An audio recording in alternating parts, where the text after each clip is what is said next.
दोस्तों, आपका हमारे यूट्यूब चैनल में मेरा नाम गौतम कुमार है और आज हम यूपी बोर्ड के क्लास 9th के इंग्लिश बुक के लेसन फर्स्ट को पढ़ेंगे, जिसका नाम है द फन दे हैड, जिसको इसाक असिमोव ने लिखा है। तो ये हमारा जो लेसन है ये न्यू सिलेबस का है, क्योंकि क्लास 9th का जो ओल्ड सिलेबस था वो चेंज हो गया है। तो आइए अब हम इस लेसन को पढ़ना स्टार्ट करते हैं, जिसका नाम है द फन दे हैड, जिसको इसाक असिमोव ने लिखा है। तो अब हम इसमें सबसे पहले अबाउट द ऑथर को पढ़ते हैं। Isaac Asimov was born in Russia on 2 January 1920, मतलब 2 जनवरी 1920 में इसाक असिमोव का जन्म रसिया में हुआ। एंड और अ माइग्रेंट टू यूएसए, उसके बाद वह यूएसए के प्रवासी हो गए। विद हिज पेरेंट्स, अपने परिवार के साथ। वॉज एन अमेरिकन राइटर, वह एक अमेरिकन लेखक थे। He was a professor of biochemistry at Boston university, और वह बोस्टन यूनिवर्सिटी में बायोकेमिस्ट्री के प्रोफेसर हो गए। He is known for his works of science fiction. He is known, वह जाने जाते हैं। फॉर हिज वर्क, अपने काम के कारण, मतलब वह अपने काम से जाने जाते थे।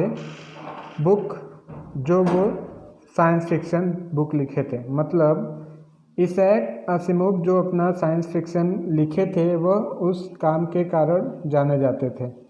ही वॉज अ प्रोफोलिक राइटर, मतलब वह बहुत ही एक अच्छे लेखक थे, या फिर कह सकते हैं बहुत सजनक।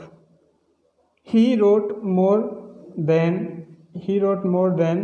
500 books and about 90,000 letters and post card. उन्होंने लगभग 500 किताबें लिखी एंड और अबाउट 90,000 लेटर्स, लगभग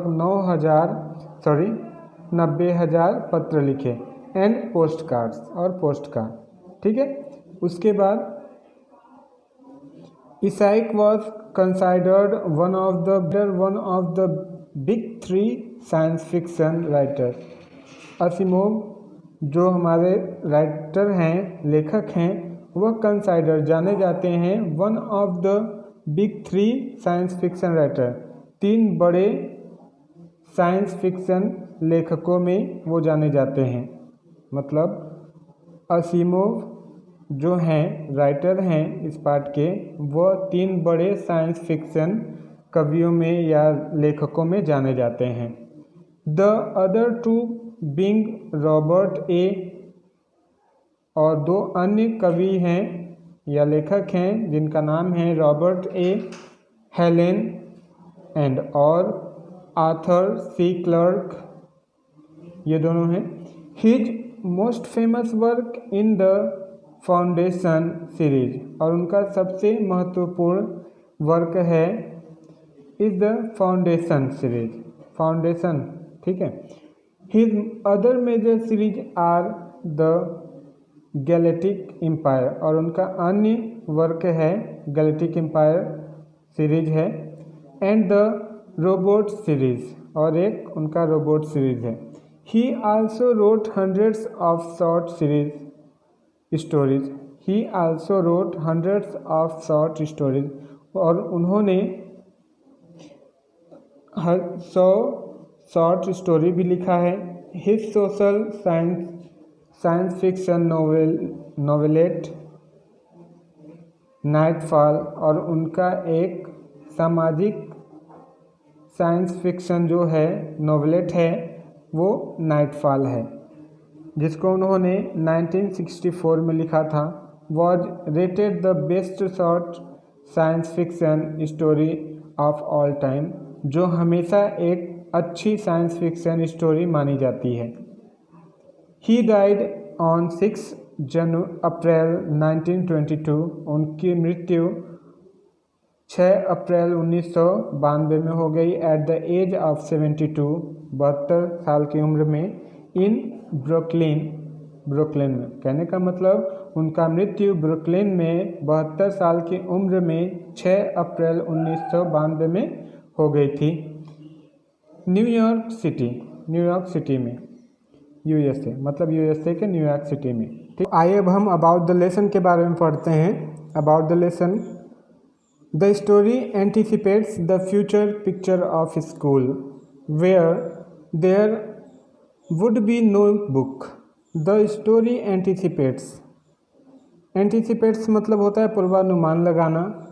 द स्टोरी मतलब यह कहानी, एंटिसिपेट्स पूर्वानुमान लगाती है, the future picture of school विद्यालय के भविष्य के तस्वीर को के लिए, मतलब यह जो कहानी है भविष्य के स्कूल के तस्वीर को दर्शाएगी, ऐसा पूर्वानुमान लगाएगी। ठीक है। Where there would be no book, जहाँ पर, वेयर जहाँ, there would be no book कोई किताबें नहीं होंगी।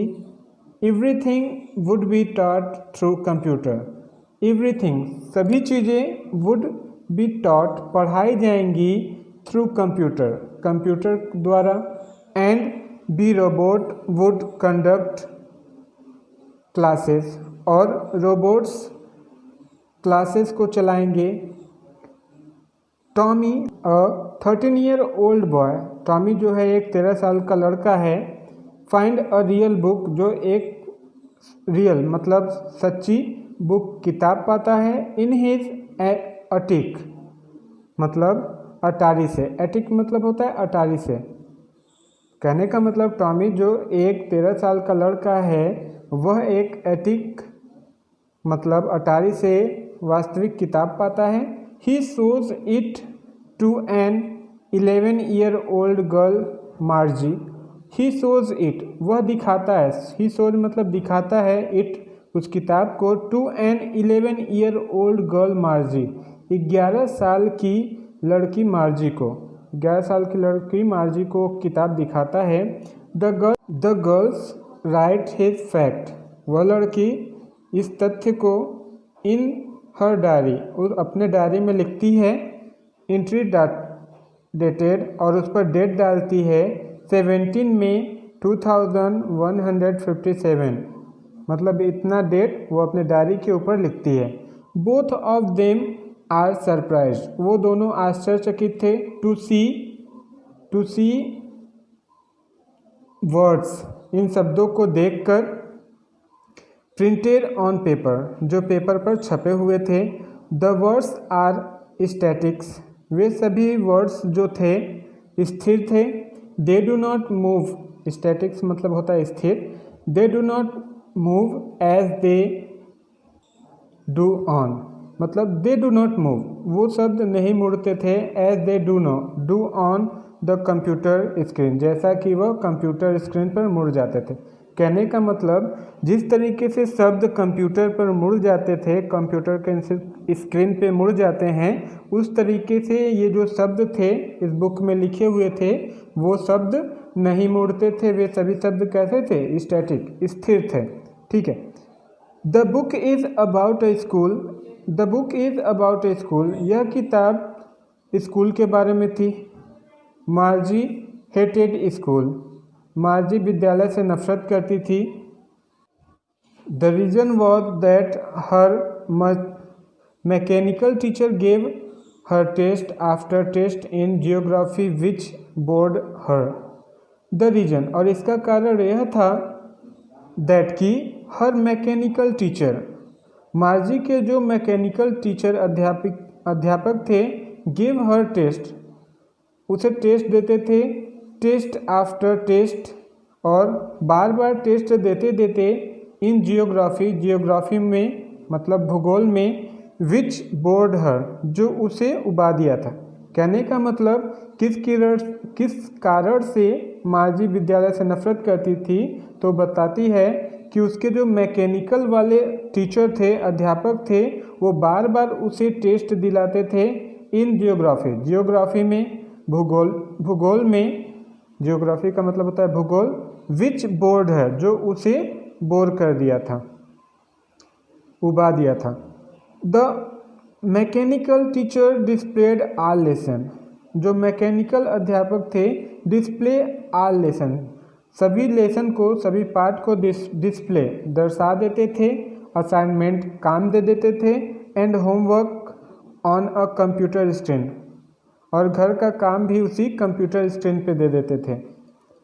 मार्जी had heard from her grandfather that there used to be book. The schools were in spacious building where students used to sit together as a class. Margie had heard from her grandfather. मार्जी ने अपने दादाजी से सुना था that कि there used to be a book, पहले किताबें हुआ करती थी। The school were in spacious buildings, और विद्यालय जो थे वो बहुत ही भव्य बने होते थे। वेयर स्टूडेंट्स, जहाँ पर, स्पेसियस मतलब होता है भव्य, जहाँ पर वेयर, जहाँ पर students use to sit together, जहाँ पर विद्यार्थी साथ बैठते थे। एज अ क्लास, एक कक्षा के रूप में। They read with excitement about those schools in the books. They read with excitement, और वह बहुत ही excitement, आनंदित होकर एक साथ बैठते थे। those school in the book, जैसा कि इस किताब में दर्शाया गया है। Margie images how the kinds might be enjoying company of each others. मार्जी यह कल्पना कर रही थी कि हाउ, किस तरीके से the kids might be enjoying, बच्चे आनंद मना रहे होंगे, कंपनी ऑफ ईच अदर, एक दूसरे के साथ, प्लेइंग एंड स्टडिंग टुगेदर, जब वो एक दूसरे के साथ खेलते होंगे और पढ़ते होंगे। तो ये हमारा अबाउट द लेसन हो गया। आइए अब हम उसके आगे लेसन को स्टार्ट करते हैं पढ़ना। तो आइए लेसन 1 के हम टेक्स्ट फर्स्ट को पढ़ना प्रारंभ करते हैं। मार्जी इवन रोट अबाउट इट, यद्यपि मार्जी ने इसके बारे में लिखा। दैट नाइट, उस रात, इन हर डायरी, अपने डायरी में, on the page headed, page के ऊपर 17 में 2157 सी रोट, मतलब पेज के ऊपर, अपने डायरी में पेज के ऊपर उसने तारीख डाला 17 में 2157। Today Tommy found a real book. Today, आज टॉमी ने एक वास्तविक किताब पाई है। It was a very old book, यह एक बहुत ही पुरानी किताब थी। मार्जिस ग्रैंडफादर वन सेड, एक बार मार्जिस के दादाजी कहे, दैट कि when he was a little, जब वह छोटे लड़के थे, हिज ग्रैंडफादर टोल्ड हिम, तो उनके दादाजी ने उनसे कहा, दैट कि देयर वॉज अ टाइम, एक समय था, when all stories were printed on paper, जब सारी कहानियाँ, व्हेन ऑल स्टोरीज, सारी कहानियाँ, वर प्रिंटेड, छपती थी, ऑन पेपर, कागज पर। दे टर्न द पेज, वो पेज को मोड़े, विच वर येलो एंड क्रिंकली, देखो उन्होंने वे पेज को मोड़े, विच वर येलो एंड क्रिंकली, जो कैसे थे, येलो पीले थे, और क्रिंकली मतलब मोड़े हुए थे। And it was a full funny to read words that stood still instead of moving the way they were surprised to.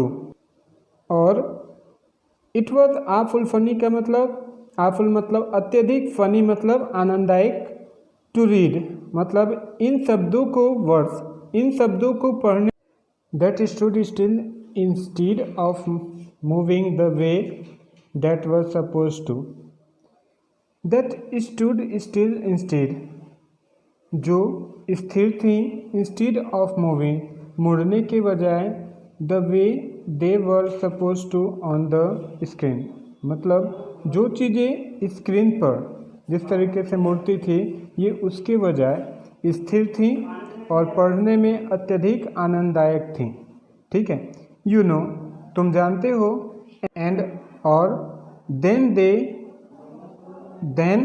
When they turn back to the page, जब वो पेज को पलटे, बिफोर इट पहले वाला word had the same words on it that, मतलब जब उन्होंने page को पलटा तो जो पहले वाला वर्ड था वह उस पे वैसा ही था, that it had when they read it the first time, मतलब जो वर्ड उन्होंने फर्स्ट टाइम पिछले वर्ड शब्द पे या पेज पर पढ़ा था, उन्होंने जब पेज को पलटा तो उसके बाद भी वो शब्द वैसा ही था। तो आइए अब हम सेकंड को देखते हैं। गी said Tommy, what a waste. When you are through with the book, you just throw it away. गी मतलब आश्चर्य जताते हुए, said Tom, टॉम कहा, आश्चर्य जताते हुए कहा, what waste, कितना बेकार चीज़ है। when you are through with the book, जब तुम इस किताब को पढ़ोगी, You just throw it away, तो तुम इसे फेंक दोगी। I guess मतलब मेरे विचार से, मैं सोचता हूँ कि जब तुम इस किताब को पढ़ोगी तो पढ़ने के बाद इसे फेंक दोगी, ये मेरा मानना है या सोचना है। Our टेलीविज़न स्क्रीन, हमारा टेलीविज़न दूरदर्शन पर, must have had a million books, कई सारी किताबें हैं, ऑन इट उस पर, एंड और इट्स गुड फॉर प्लेंटी मोर, और हम इस पर और भी किताबें मंगा सकते हैं। गुड फॉर प्लेंटी मोर, इस पर हम और भी अच्छी किताबें मंगा सकते हैं। I would not throw it away, और मैं उन्हें फेंकूंगा भी नहीं। Same with mine said Margie, उसके बाद मार्जी कहती है कि वैसा ही मैं भी करूँगी, मैं भी वैसा ही करूँगी। She was 11 and had not seen as many telebook, and she was 11, और वह भी अभी 11 साल की हुई है, मतलब मार्जी जो है वो भी अभी 11 साल की हुई है। And had not seen as many telebook as Tommy had, जितना टॉम ने किताबें पढ़ी हैं, कहानियों की किताबें, टेलीबुक्स मतलब कहानियों की किताबें पढ़ी हैं, मैं उतनी नहीं पढ़ी हूँ। ही वॉज 13, वो 13 साल का। कहने का मतलब यहाँ पे मार्जी कह रही है कि मैं अभी 11 साल की हूँ, मैंने अभी उतनी किताबें नहीं देखी हैं। एज मैनी टेलीबुक, जितनी कहानियों की किताबें टॉम हैड पढ़ चुका है या देखा है। ही वॉज 13, वह 13 साल का है। ठीक है। सी सेड, मार्जिन ने कहा, where did you find it, तुमने यह किताब कहाँ से पाया। इन माई हाउस, मेरे घर में। ही पॉइंटेड विदाउट लुकिंग, बिना देखे हुए वो इशारा किया, मतलब बिना देखे हुए इशारा करते हुए टॉमी ने कहा कि मैंने इस किताब को अपने घर में पाया। बिकॉज, क्योंकि ही वॉज बिजी रीडिंग, वह पढ़ने में व्यस्त था। In the attic, what's it about, तो उसके बाद इन द अटिक, उसी समय मार्गी ने पूछा कि यह किसके बारे में है, मतलब ये जो किताब तुम पढ़ रहे हो टॉमी, ये किसके बारे में है। तो बताता है कि यह स्कूल के बारे में है। ठीक है। उसके बाद आइए हम थर्ड को देखते हैं, थर्ड पैराग्राफ को।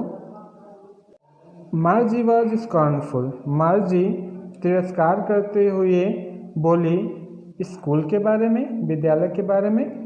What's there to write about school, इसमें स्कूल के बारे में क्या लिखा है। आई हेट स्कूल, मैं विद्यालय से नफरत करती हूँ। मार्जी ऑलवेज हेटेड स्कूल, मार्जी हमेशा विद्यालय से नफरत करती रही थी। बट लेकिन now she hated it more than ever, लेकिन नाउ अब she hated it more than ever, हमेशा से ज़्यादा वह विद्यालय से घृणा करने लगी, मतलब जितना पहले करती थी अब उससे ज़्यादा घृणा करने लगी। द मैकेनिकल टीचर का मतलब होता है कंप्यूटर के अध्यापक। Had been giving her test after test in geography, बार बार जियोग्राफी में उससे टेस्ट ले रहे थे। And she had been doing worse and worse, और वह हमेशा हैड बीन डूइंग वर्स, हमेशा वर्स माने बेकार, वह हमेशा टेस्ट बेकार देती थी और हमेशा बेकार करती गई। अनटिल तब तक her mother had second her head sorrowfully, उसकी माँ ने दुख से, सॉरोफुली मतलब दुख से, अपने सिर को झुका दिया। एंड और sent for the country inspector, और सेंट फॉर मतलब बुलाना, सेंट फॉर मतलब होता है बुलाना, द कंट्री इंस्पेक्टर, उस शहर के इंस्पेक्टर को बुलवाया। ओके, उसके बाद हम नेक्स्ट वीडियो में इसके आगे से पढ़ेंगे। Okay bye.